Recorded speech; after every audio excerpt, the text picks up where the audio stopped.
మనం మాట్లాడేదానికి మన నోట్లో నుంచి వచ్చే పదానికి ఒక అర్థం పర్థం ఉండాలి.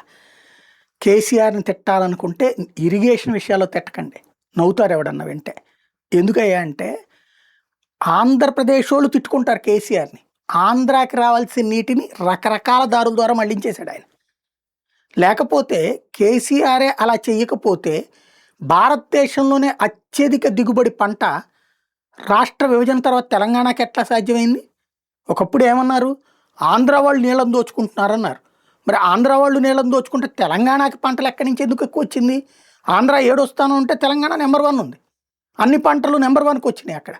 వరెక్కువ దిగుబడితే ఇదివరకేంటి కర్నూలు, గోదావరి జిల్లాలు ఇట్లాంటి చోట్ల ఆంధ్రప్రదేశ్‌లో పంట ఉండేది. కృష్ణా, గుంటూరు, గోదావరి జిల్లాలు, కర్నూలు లాంటి చోట్లన సోనా మసూరిలు, సాంబ మసూరిలు బండేటటువంటి రోజులు.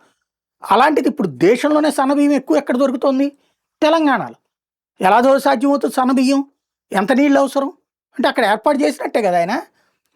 దాంట్లో సాధారణ ప్రజలకు అర్థం కాని భాషలో నోటికొచ్చిన లెక్కలు, ఇష్టం వచ్చిన కథలు చెప్పేసుకుంటున్నాం.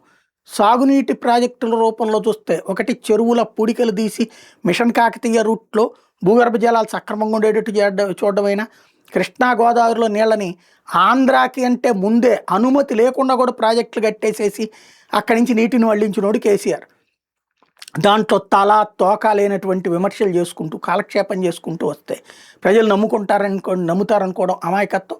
పల్లె ప్రాంత ప్రజలని మళ్ళీ ఆంధ్ర మీదకి విషం చిమ్మేలా, ఆంధ్రుల మీదకి రెచ్చగొట్టేలా మాట్లాడతా చేసుకొస్తున్నటువంటి డ్రామాలు అయితే ఖచ్చితంగా ప్రజలు అర్థం చేసుకుంటారు.